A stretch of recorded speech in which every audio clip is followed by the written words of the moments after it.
சுவாமியே சரணமையப்போ.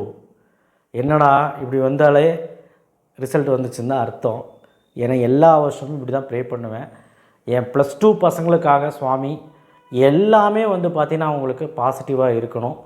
எல்லாருமே 90+ எடுக்கணும். எல்லாருமே சென்டம் படிக்கணும். கொஷின் பேப்பர் வேறு டஃப்பாக இருந்தது, அதனால் லீனிட்டாக கரெக்ஷன் பண்ணி எல்லாருமே பாஸ் பண்ணியிருக்கணும். எல்லாத்துக்குமே பாசிட்டிவான ஒரு மார்க் வந்திருக்கணும் அப்படின்னு தான் உங்கள் வேண்டுதல் இருக்கும். ஏன் வேண்டுதலும் அதுதான். கண்டிப்பாக அது நடக்கும். ஐயப்பன் காப்பாற்றுவார், எல்லா சுவாமியும் காப்பாற்றுவாங்க. இந்த பேஜ் தெரியுதா என்னென்னு? இந்த பேஜ் தெரியுதா? இந்த பேஜில் ரிசல்ட் வில் பி பப்ளிஷ் சூன் போட்டிருக்கான்.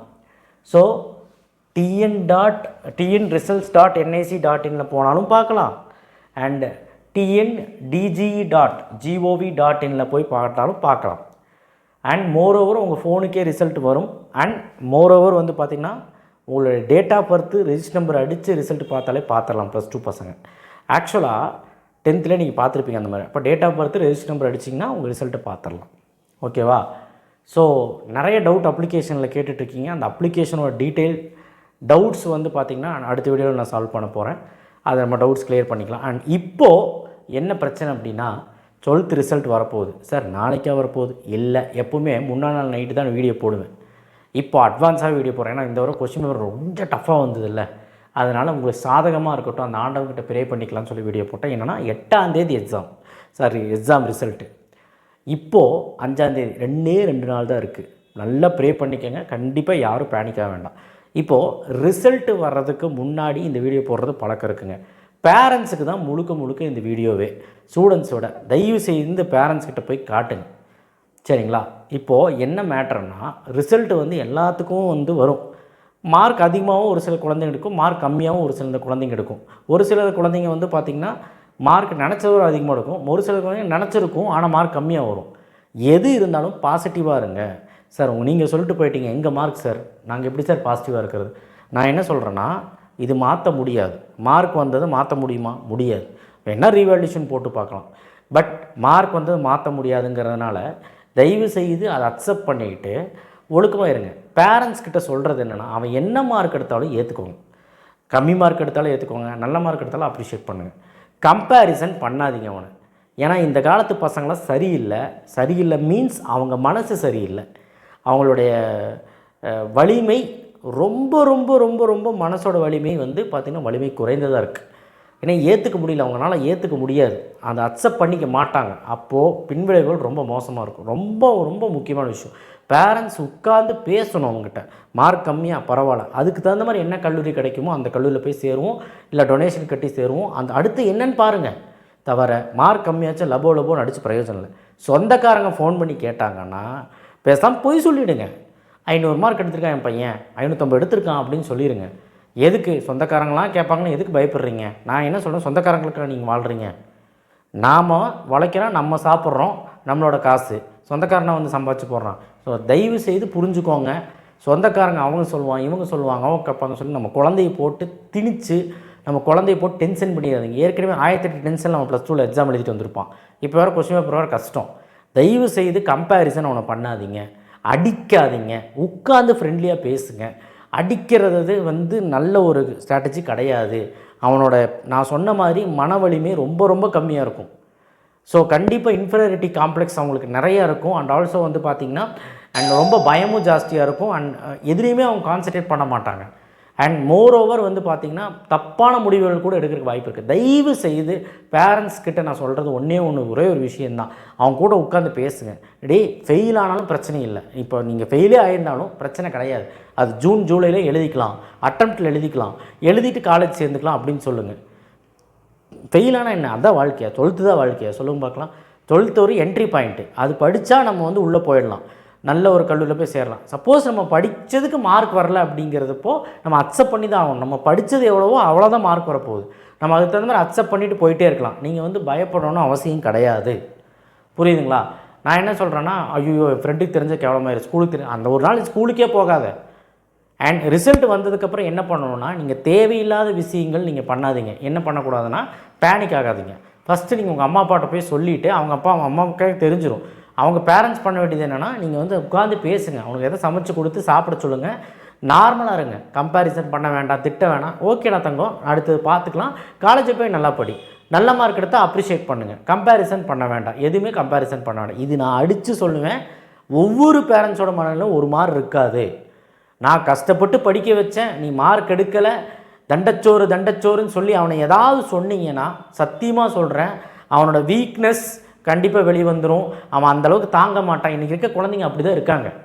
ஸோ தயவு செய்து அவங்ககிட்ட என்ன மார்க் எடுத்தாலும் அக்செப்ட் பண்ணிக்கிட்டு போயிட்டே இருங்க. ஏன்னா அந்த குழந்தை அவ்வளோதான் எடுத்துருக்குது, ஓகே, +2 மார்க் ஒன்றும் வாழ்க்கை கிடையாது. அவனுக்குன்னு ஒரு தனித்திறமை இருக்கும், ஒவ்வொருத்தனுக்கும் தனித்திறமை இருக்கும். ஸோ அதே மாதிரி ரிசல்ட் வந்தோடனே என்ன பண்ணணும் அப்படின்னா, பிரிண்ட் அவுட் ஒன்று எடுத்து வச்சு வீட்டுக்கு வந்து கொண்டு வந்துக்கோங்க. ரிசல்ட் உங்கள் வீட்லேயே உங்கள் ஃபோன்லேயே வந்துடும். பட் ரிசல்ட் வந்ததுக்கப்புறம் பிரிண்ட் அவுட் எடுத்து வச்சுக்கோங்க. ஆனால் எந்த காலேஜுக்கும் போகணுன்னு அவசியமே இல்லை, உடனே போய் நிற்க வேண்டியது லைன்லாம். பிஹெச்சி போகணுன்னா பிஹெச்சியில் அட்மிஷன் வந்து ஆன்லைன் தான், கவுன்சிலிங். அதுக்கு நீங்கள் போய் நிற்கணும்னு அவசியம் கிடையாது. ரெண்டாவது வந்து பார்த்திங்கன்னா, ஏதாவது ஆர்ட்ஸ் அண்ட் சயின்ஸ் கல்லூரியில் போய் நிற்கணும்னா அது அவசியம் கிடையாது. ஆர்ட்ஸ் அண்ட் சயின்ஸ் கல்லூரியில் ஒரு நாள் விட்டு போங்க. அண்ட் ரெண்டாவது வந்து பார்த்திங்கன்னா, இன்ஜினியரிங் காலேஜ் போக தேவையில்லை, கவுன்சிலிங்லேயே எடுத்துக்கலாம். இன்ஜினியரிங் காலேஜ் எதுக்கு போய் விசாரிக்கிறீங்க, ஃப்ரீ டைம் போய் விசாரிங்க. மேனேஜ்மெண்ட் கோட்டா போகணுன்னா போய்க்கோங்க, அது முன்கூட்டியே போய்க்கணும். இப்போ போய் எந்த பிரயோஜனம் இல்லை. மேனேஜ்மெண்ட் கோட்டா பொறுத்த வரைக்கும் ரிசல்ட் வந்ததுக்கப்புறம் மாறும் எல்லாம், ஓகேவா? அவன் 5 லட்சம் சொல்லியிருப்பான், 7 லட்சம் சொல்லுவான் ரிசல்ட் வந்ததுக்கப்புறம். அதனால் இப்போ போகிறதுனா போய்க்கோங்க, ஆனால் ரிசல்ட் வந்ததுக்கப்புறம் போகிறது வேஸ்ட்டு, அதிகமாக சொல்லுவாங்க. அதனால் கட்ட முடிஞ்சால் கட்டிக்கோங்க. ஆனால் நான் என்ன சொல்கிறேன்னா, அன்றைக்கி அலமோதி தேவையில்லாமல் போய் காலேஜில் போய் நின்று உங்கள் டைம் வேஸ்ட் பண்ணாதீங்க. அடுத்த நாளோ அதுக்கடுத்த நாளோ போங்க, பொறுமையாக இருங்க. டிஎன்இ அப்ளை பண்ணுறவங்க எங்கேயுமே போக வேண்டாம், வீட்டிலே இரு. நீ கல்லூரி போய் சுற்றி பார்க்கணுமா, வீக்கெண்டில் போய் ஜாலியாக சுற்றிப்பார், அவ்வளோதான். தவிர நீ எங்கே போய் கெஞ்சினாலும் அது பெருசு இது பெருசு இவ்வளோ மார்க் வேணும்னு உங்களை பயப்படுத்தி விட்ருவாங்க, புரியுதுங்களா? ஸோ தயவு செய்து வீக்னஸை புரிஞ்சுக்கிட்டு அவங்க ஃபீஸை ஏற்றிக்கிட்டே இருப்பாங்க. அவங்க 8 லட்சம் சொன்னதை 10 லட்சம் சொல்லுவாங்க, 10 லட்சம் சொன்னதை 15 லட்சம் சொல்லுவாங்க. கல்லூரிகள் உங்கள் பயத்தை தான் சாதகமாக பண்ணிக்கிறாங்க. ஸோ தயவு செய்து நான் சொல்லக்கூடிய விஷயம், +2 ரிசல்ட் வந்தோன்னே இது பண்ணிடாதீங்க. வீட்டில் சாப்பிட்டு கம்முன்னு இருந்துட்டு டிவி பார்த்துட்டு ஜாலியாக இருந்துட்டு எங்கேயோ வெளியே போகணுமா வெளியே போயிட்டு மைண்டு ஃப்ரீயாக வச்சுக்கோங்க. அடுத்த நாள் போய் எல்லாம் விசாரிங்க. இல்லை இன்ஜினியரிங் காலேஜ்னால் நீங்கள் போக வேண்டாம், ஒரு வாரம் கழிஞ்சு போங்க. அண்ட் ஆர்ட்ஸ் அண்ட் சயின்ஸ் அப்போயே அட்மிஷன் முடிஞ்சோன்னா போயிருங்க. அண்ட் கவுன்சிலிங்லாம் அப்ளை பண்ணுறவங்க வீட்டிலே இருங்க. எதுக்கு நீங்கள் போய் காலேஜ் போய் பார்க்கணும்? காலேஜ் சுற்றி பார்க்கணுன்னா அது ஒரு வாரம் கழிஞ்சு போங்க. ஸோ தயவு செய்து ரிசல்ட்டு வர டைமில் எல்லா தவறுகளும் பண்ணிவிட்டு மென்டல் டார்ச்சர் ஆகிடும். அந்த பையனையும் கூட்டிகிட்டு அலைவீங்க, எங்கேயுமே சீட்டு கிடைக்கலாம், அதுக்கும் டென்ஷன் ஆயிடுவீங்க. ஐயா படின்னு சொன்னேன்ல, படின்னு சொன்னாலடா அப்படின்னு சொல்லி வாயில் வராத கெட்ட வார்த்தையெல்லாம் வாயில் வேணும்னே அவனை கெட்ட வார்த்தை திட்டுறது. அவன் படிச்சிருக்கவும் மாட்டான் பாவம், அவன் ஏதோ அந்த வயசில் தெரியாமல் பண்ணிட்டான், விட்டுருங்க. தெரிஞ்சு பண்ணணும் தெரியாமல் பண்ணணும். அவனை அடுத்தது என்னன்னு பாருங்கள், +2 முடிச்சு அடுத்து என்னன்னு பாருங்கள். தயவு செய்து அவனை வந்து டார்ச்சர் பண்ணி அவனை ஏதாவது சொல்கிறதுனால எதுவும் ஆயிராது. என்ன மார்க் எடுத்தாலும் நம்ம குழந்தைங்க அக்செப்ட் பண்ணிக்கணும். ஸோ தயவு செய்து அவனை உட்காந்து ஃப்ரெண்ட்லியாக பேசுங்க. மன வலிமை ரொம்ப கம்மியாக இருக்குது ஜென்சி கிட்ஸ். ஸோ தயவு செய்து அவங்ககிட்ட வந்து பண்ண வேண்டிய ஒரு விஷயம் இதுதான். நான் ரிசல்ட்டுக்கு முன்னாடி தான் இந்த வீடியோ போடுவேன். ஏன் இப்போவே போடுறேன்னா, இப்போவே நிறைய பயங்கள் வந்துருச்சு பசங்களுக்கு. ஏன்னா இந்த வருஷம் கொஸ்டின் பேப்பர் வர டஃப்பு, உங்களுக்கு மட்டும் டஃப் இல்லை, தமிழ்நாடுக்கே டஃப்பு. உடனே சொல்லுவாங்க சென்டம் எடுத்தவங்க எவ்வளோ பேர் இருக்கான் பாரு, 4000 பேர் சென்டம் எடுத்திருக்கான். ஒன்னால் ஒரு 80 மார்க் கூட எடுக்க முடியல, நீ எல்லாம் ஒரு ஆள், என்னடா நாயை நீ எல்லாம் ஒரு ஆளாடா அப்படின்னு சொல்லிட்டு அவனை தகாத வார்த்தையில் பேசுகிறது. அப்படிலாம் பேசக்கூடாது. தயவு செய்து நீங்கள் பெற்றிருக்க பொண்ணோ பையனோ உங்களுக்கு தேவை, எவ்வளோ தேவை, உங்கள் எவ்வளோ பொக்கிஷமாக பார்த்துட்டு உங்களுக்கு தெரியும். அந்த பொக்கிஷத்தை எப்படி ஹேண்டில் பண்ணணுமோ அதை அப்படி ஹேண்டில் பண்ணுங்கள். பெற்றோர்களும் சொல்கிற ஒரே விஷயம் என்ன தான், நான் கஷ்டப்பட்டு படிக்க வச்சேன், நான் பணத்தை செலவழித்தேன், எல்லாம் ஓகே, அவனால் அவ்வளோதான் எடுக்க முடிஞ்சுன்னா விட்டுருங்களேன். தயவு செய்து அவனை போட்டு திணிக்காதீங்க. இனி திரும்பவும் காலேஜ் போய் அந்த குழந்தை வந்து திரும்பவும் வந்து தேவையெல்லாம் போட்டு மைண்டை போட்டு குழப்பிட்டு அங்கேயும் போய் படிக்காதுங்க. அப்பா அம்மா ஏதாவது சொல்லுவாங்க சொல்லியே அவன் வந்து படிக்க மாட்டான். ஸோ தயவு செய்து அவனை கார்னர் பண்ணாதீங்க, உட்காந்து பேசுங்க.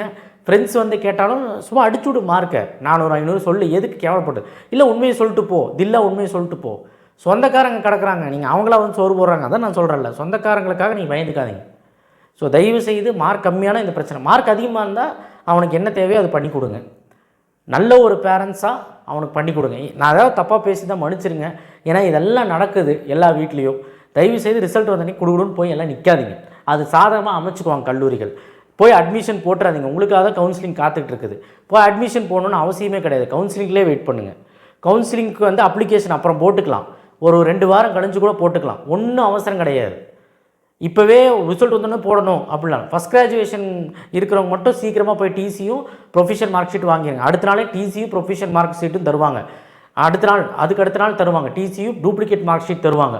அதை போய் வாங்கிட்டு வந்து அப்ளை பண்ணணும். உங்களுடைய அந்த பிரிண்ட் அவுட் எடுத்து பேப்பர் எடுத்து அப்லோட் பண்ணிடாத. 12th mark sheet duplicate mark ஷீட்டும் டிசியும் தருவாங்க. அதை அப்லோட் பண்ணால் போதும்.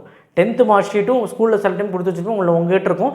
10th மார்க் ஷீட் ஸ்கேன் பண்ணி அப்லோட் பண்ணிக்கோங்க. அவ்வளோதான்.